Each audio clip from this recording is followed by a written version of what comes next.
Hello, hello, Bl'Artagnan here, bringing you yet another Trey's Lost Chapter. Continuing my my little Exdeath saga through Lufenia. So, I thought Exdeath would be really good in this stage between his built-in sap and the gravity shaving them down when they have brave resistance.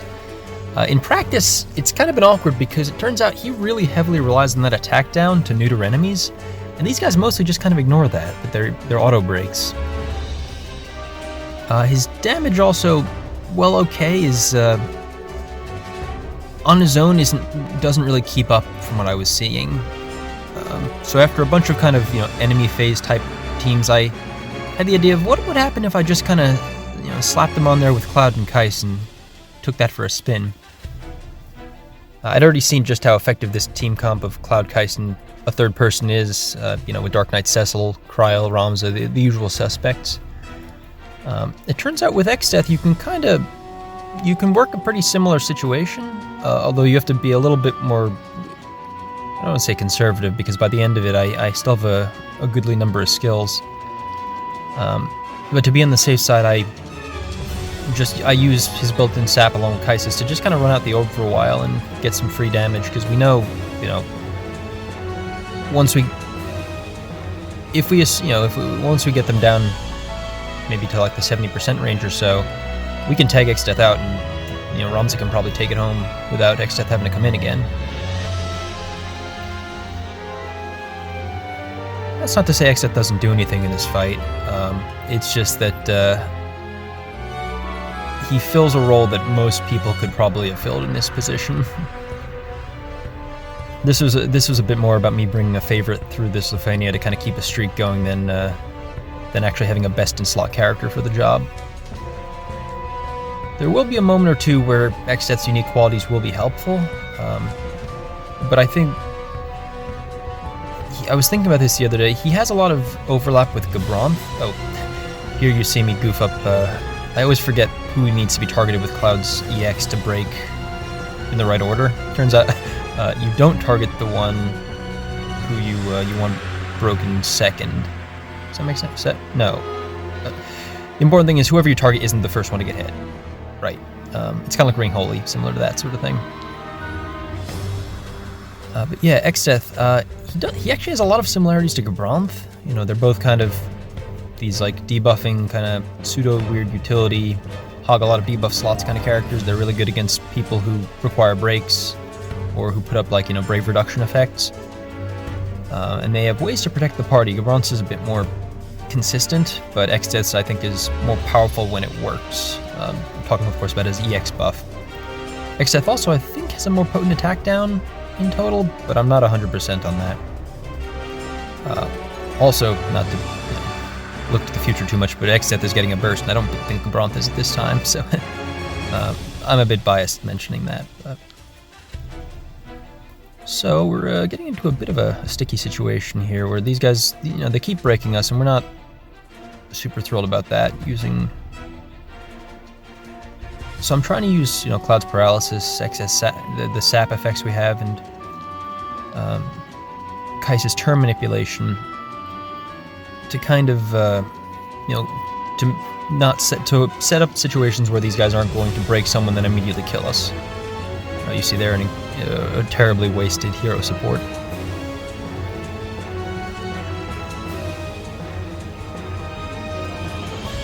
Here again is,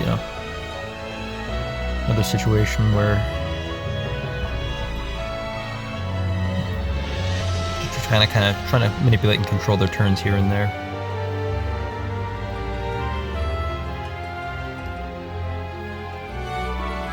One of the things I'm doing with this actually is I'm not going to be refreshing Exdeath's LD debuff. I'm actually waiting for that to disappear. Once that goes away, that's my signal that okay, it's time to go into killing mode.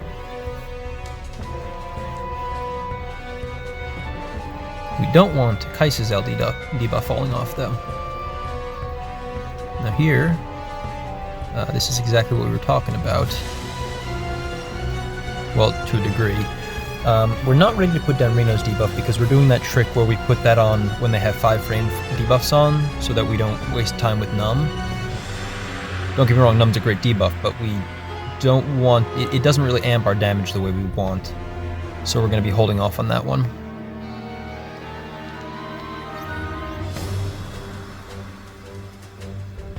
The problem there, of course, is that we're still trying to get into a position where we could break A.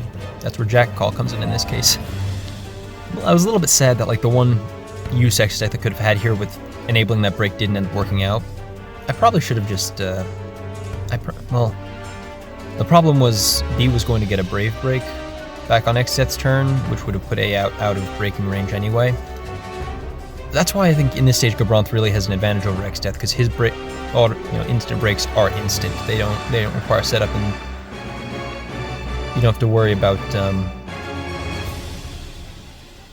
like a break bonus from these extremely fast enemies screwing up your plans. So here we hero support, and hero support and the Blade Beam is very good here because the enemies have a habit of stacking a bunch of turns right behind you, and you need to kind of create some distance if you want to enable any good launches. I mean, of course, you could just use Dark Knight Cecil instead of Exdeath and kind of wreck the stage. Shout out to my other video on if you want to see more of that kind of thing. But here we're close enough that I think it's time to tag things in, or tag in Ramza.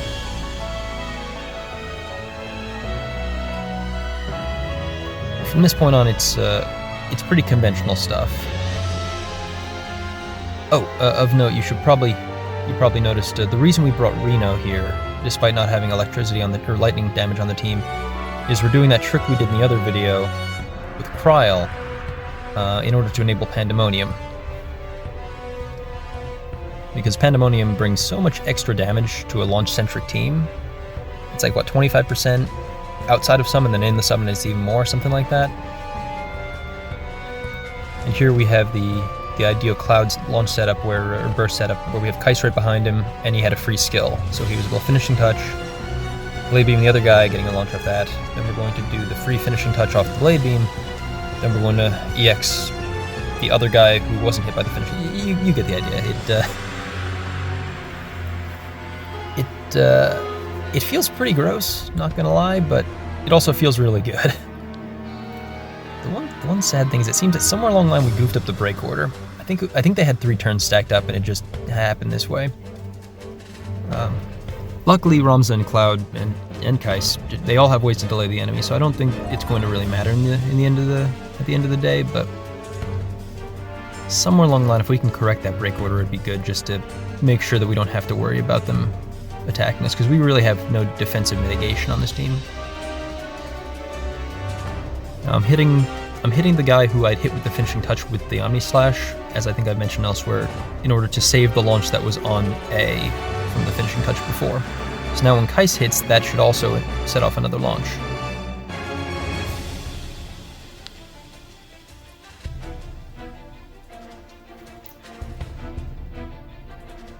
So the thing is, though, this is an opportunity here with this Pandemonium being absorbed, actually let us fix the break order.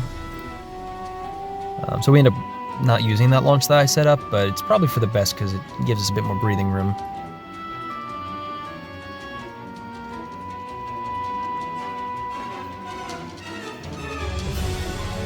The hit points are getting a little uneven, but we're too busy hitting them when they're launchable to be able to really do anything about it. One orb gone. Just go ahead and throw off a regular finishing touch here. And now we can keep focusing A, since Ramza is going to be launching no matter what.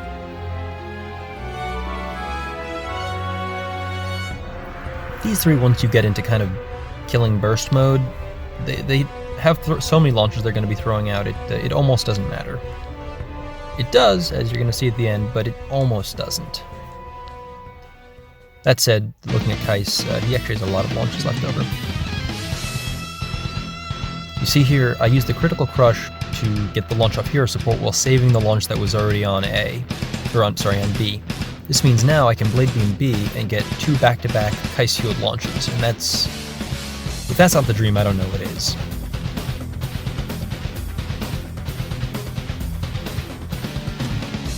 I also like that Cloud is still enchanted with the Cryo Call, so everyone's still hitting weakness damage. Man, once enemies go launch immune and I'm not able to do the Cloud, Keiss, Cryo shenanigans thing, I'm not really sure what I'm gonna do. Just figure out something else.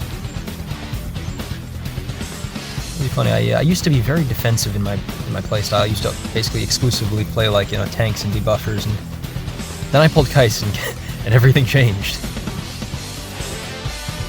Funny how one character could completely change kind of how you enjoy and play the game. Now here was probably a mistake. I used aerial dive there. I mean, I don't think it was critical that I did that, but I could have gotten an Enervate launch off that, which I think would have been a lot better. Still, we're in a pretty good place here, keeping with the break order. And this is probably a mistake. I Brave Attack. Actually, I thought it was a mistake at the time, but looking back at how this goes, that actually ended up fueling him instead of wasting that hit point damage on the other guy. The timing also works out perfectly. I couldn't be more pleased by this. Exdeath, after spending like 3/4 of the fight on the bench, gets to come in and take the finishing shot. Yeah, that was Exdeath Saga number I've lost count. I wouldn't say he was fully carried, but he definitely wasn't really pulling his weight, I would say. But yeah, I hope you enjoyed the video, and maybe like it if you want to share it with others, and I look forward to seeing you in the next one. Thanks for watching.